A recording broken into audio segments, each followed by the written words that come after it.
Isang paalala, ang video na ito ay ayon lamang sa aking sariling pananaliksik. Hindi ko nais na pilitin ang sino man na maniwala sa videong inyong matutunghayan. Kung hindi kayo kumbinsido sa mga impormasyon at taliwas ang inyong paniniwala sa kaalamang aking ilalahad, maaari kayong gumawa ng sarili ninyong pagsisiyasat para sa inyong kakontentuhan. Ang videong ito ay gabay lamang sa mas malalim na kaalaman at pag-intindi at hindi gawa ng isang profesional. Naniniwala ako na malaya tayong magbigay ng opinyon at suhestyon bilang malayang mamamayan ng Pilipinas. Maraming salamat po. Kilala ang China bilang isang malakas na bansa pagdating sa ekonomiya, puwersang militar at palaging pinag-uusapan sa pandaigdigang entablado. Kilala ito bilang isang bansa na hindi basta-basta nagpapatalo at palaging nakikipagmatigasan hindi na lamang laban sa mga maliliit na bansa, kundi maging sa mga malalakas at malalaking bansa na katulad nito. Bukod dito, kilala din ito bilang bully, lalo na sa mga bansang alam nilang walang gaanong kakayanan na ipagtanggol ang kanilang mga sarili tulad na lamang ng bansang Pilipinas. Patuloy pa rin ang ginagawa nilang panghaharas sa ating mga barko sa West Philippine Sea at wala silang pinakikinggan kahit na international law pa ang kanilang maging kalaban. Kaya sa kasalukuyan, hindi na lamang Pilipinas ang dismayado sa mga ginagawang aksyon ng China. Marami ngayon ang nagsasabi na hintayin lamang ng China ang magiging kabayaran ng kanilang ginagawa. At ang ilan, sinasabi na balang araw umano ay darating din sa China ang karma na tiyak na magpapalubog sa kanila. At eto na nga, may mga lumabas ngayon ng mga balita na ang China ay unti-unti na umanong lumulubog at malapit na nilang pagbayaran ang kanilang kasakiman. Nanganganib ngayon ng nasa milyong tao sa bansang ito dahil hindi man sila masingil ng ibang mga bansa at tao sa kanilang ginagawang tila kasakiman. Sinang kalikasan na umano ang gumagawa ng paraan upang pagbayaran ng China ang kanilang kasalanan.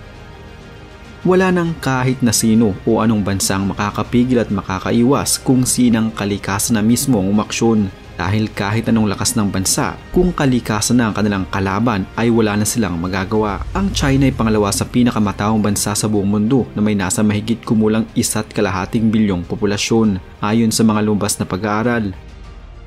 Sa ginawang radar observation mula sa satellite na nakikita ang kahit gaano kaliit na paglubog ng lupa sa isang lugar sa mundo, nakita nila na ang ilang mga syudad sa China ay unti-unting lumulubog habang lumilipas sa mga taon. Nasa 82 pangunahing syudad sa China ang namimiligro ngayon dahil sa unti-unting kinakain na ang mga ito ng lupa. Ayon pa sa pag-aaral, nasa 40% na ng mga syudad na ito ang nakikitaan ng unti-unti hanggang sa malalang paglubog bawat taon, kaya naman mas nararanasan na sa mga lugar na ito ang madalas at malalang pagbaha. Ang mga syudad na ito sa China ay mabilis din ang paglaki at pagunlad, subalit kasabay naman ito ay ang unti-unti din nilang paglubog. Ang mga urban areas ng China ay lumulubog ng mas mabilis pa sa 3 mm kada taon at nasa mga lugar na ito ang 29% ng populasyon o humigit kumulang sa kalahating milyong katao.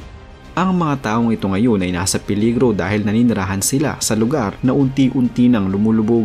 Habang nasa 16% naman ng mga urban areas na ito ay lumulubog ng nasa 10 mm kada taon. Nasa 77 milyong katao naman ang naninirahan sa mga lugar na ito. Subalit sa mga nakalibas na linggo, naging sunod-sunod ang pagbaha sa China na ayon sa ilang mga mamamayan nito ay pati ang mga lugar na hindi binabaha noon ay binaha na din ngayon. Ito ay isa lamang lugar sa China na lubog sa baha noon pang nakaraang linggo dahil sa malakas na buhos ng ulan. Ang ilan sa kanilang mga ilog ay halos mapuno na at umapaw. Ang Yangtze River na siyang pinakamahabang ilog sa China ay binaha at halos umapaw sa kauna-unahang pagkakataon ngayong taong 2024. Ilan sa kanilang mga dam ang isinarado muna upang mapigil ang pagdaloy ng tubig sa mga kabahayan. Ayon sa mga eksperto, inaasahan pa na sa pagpasok ng buwan ng Hulyo ay magiging mas malala pa ang kanilang pagdaraan ng pagbaha, bunsod pa din ang matinding buhos ng ulan. Tubig na magmumula sa mga pangunahing ilog ng bansa tulad na lamang ng Yangtze River, Yellow River, Huanghe River, Yehe River, Shuhe River at iba pang mga ilog sa China. Ayon sa mga residente ng ilang rehiyon sa China, ang pagbaha na ito sa kanilang lugar ang may tuturing na pinakamalala sa loob ng 25 taon. Sa katunayan, ang emergency response alert sa bansa ay nasa second highest level. Ang nararanasan nilang pagbaha na ito ay mas maaga din kumpara noong pagbaha ng mga nakaraang taon. Kumbagay sa panahon ngayon ay dapat tuyo pa sa China, subalit nagulat ng mga eksperto dahil sa bumabaha na. Marami ng mga mamamayan ng China ang nasawi dahil sa mga landslide at matinding pagbaha, habang nasa libo-libong mga residente naman ang nawalan na ng tirahan at ang iba naman ay minabuti na lamang na iwanan ng kanilang mga bahay at magtungo sa mas ligtas na lugar. Sa pagpapatuloy ng baha sa China, marami sa mga lugar ngayon sa bansa ang lubog at halos hindi na marating ng mga rescuers. Ang kanilang ipinagmamalaking Zenyuan Ancient City ay hindi na din halos makilala ng mga residente. Malaking pinsala na din ang maaaring iwanan nito sa naturang lugar. Marami sa mga tindahan ay nakalubog na sa baha at ang mga sasakyan ay tinangay na lamang ng tubig. Marami sa mga residente sa tourist spot na ito ang piniling iwanan na lamang ang kanilang bahay dahil ang sinuunang bayan ay ngayon para ng isang bayan ng katubigan. Ang Zenyuan City ay may nasa mahigit 2,000 taon na ang tanda, subalit ngayon ay hindi na halos makilala ng mga turista. Itinayo pang syudad na ito noon pang dinastiyang Ming.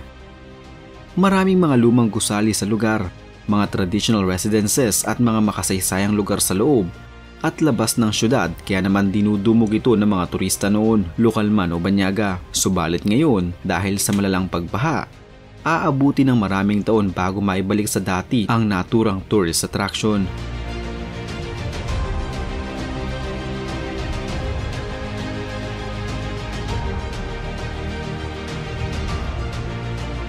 May mga nagsasabi na ang nangyayaring ito sa China ay ganti mula kay Inang Kalikasan. Ito'y dahil dinumano sa kasakiman ng bansang ito na nais angkinin ang mga lugar na nakapaligid sa kanilang bansa, mapadagat man, kabundukan o kalupaan. Pero kahit ano man ang mangyari ngayon sa China, hindi pa din natin masasabi na kinakarma sila dahil ang mga nangyayari sa kanila ay bunga ng natural na reaksyon ng kalikasan sa tuwing aabusuhin ito at sisirain.